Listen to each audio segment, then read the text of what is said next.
Você está com uma tosse seca, irritativa, aquela tosse que você sente uma coceirinha na garganta por conta desse tempo que a umidade relativa do ar está muito pequena, essas queimadas, tudo que está acontecendo, esse clima poluído?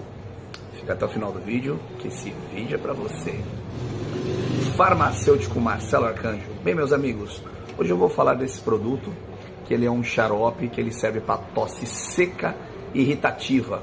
Por conta desse mau tempo, nós acabamos ficando com essa tosse, com essa sensação de coceira na garganta. Hoje nós vamos falar do Ecos Xarope, graças a essa sua fórmula de dropropizina, que ela alivia tanto a tosse como a irritação da sua garganta.